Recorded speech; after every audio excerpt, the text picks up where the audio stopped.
Financial gurus insist you must track every dollar forever. But budgeting was never meant to be permanent. It is a training wheel, and keeping training wheels on a bike you already know how to ride doesn't make you safer. It makes you slower. The real question is when to take them off. Budgeting works when you are building habits. At lower income levels, every dollar genuinely matters. A $5 coffee can derail your month. You need guardrails. That is fine and that is necessary.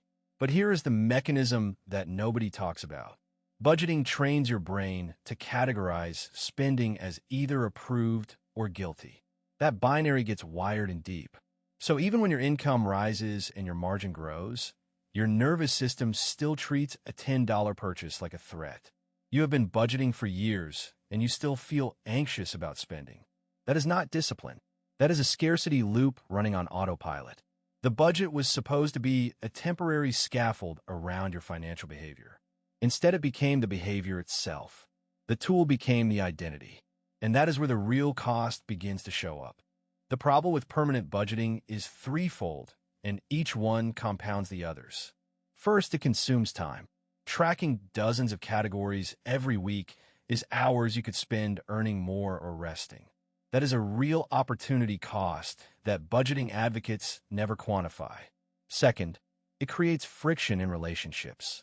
I have seen couples where one partner micromanages every purchase and the other feels suffocated. The budget works financially, but it destroys connection. The marriage pays for the spreadsheet. Third, it optimizes the wrong things entirely. The latte effect is real only if you are broke. Once you have margin, obsessing over $4 coffees while ignoring your $1,500 housing cost is misplaced energy. You are polishing the deck of a ship with a hole in the hull.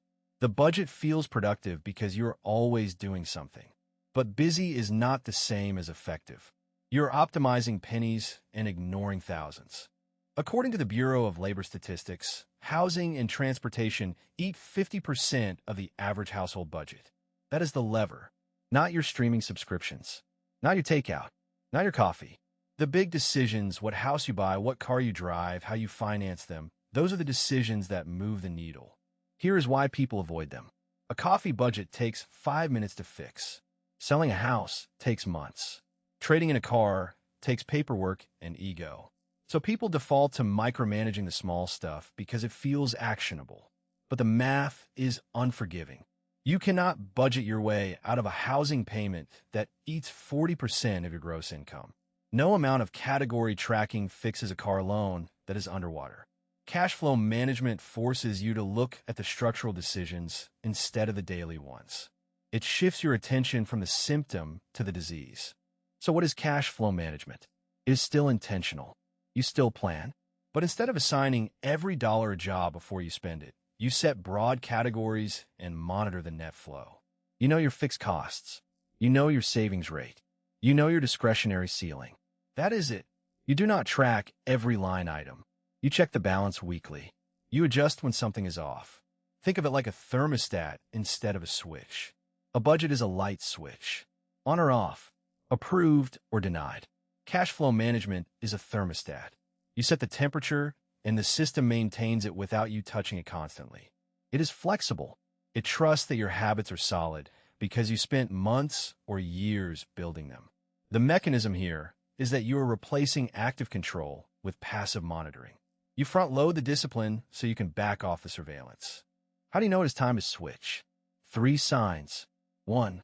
You have been budgeting consistently for at least 6 months without major overruns. That tells you the habits are installed. The behavior is automatic now. 2. You have an emergency fund covering 3 months of expenses. That tells you the foundation is solid. A setback will not sink you. 3. You find yourself resenting the budget or feeling guilty about small purchases. That tells you the system is now working against you instead of for you. If those 3 are true, you are ready. The transition is simple, but it feels scary because you're removing a safety net you have relied on. Start by collapsing your categories from 15 down to 4. Fixed costs, savings, discretionary, and a buffer. Check your account balance once a week. If the balance is trending wrong, adjust. If not, let it run. The opportunity here is real and it is measurable. Stop micromanaging pennies and start managing your financial trajectory. Use the freed mental energy to increase your income, invest in skills, or build a side business. That is where the real wealth comes from. Here is the second order effect nobody mentions. When you stop budgeting every dollar, you start thinking in bigger units. Your brain stops asking, can I afford this coffee? And starts asking, should I change careers? The scope of your financial thinking expands. That is the actual mechanism behind wealth building. Not tracking, not optimizing, expanding the size of the questions you ask yourself. Budgeting keeps your questions small. Cash flow management lets them grow. The people who build real wealth are not the ones with the best spreadsheets. They are the ones who learn to trust their own systems and then turn their attention outward toward earning, investing, and building. Watch next for how to calculate your true fixed cost ratio and why that single number matters more than any budget category you have ever tracked. The math changes everything about how you think about margin.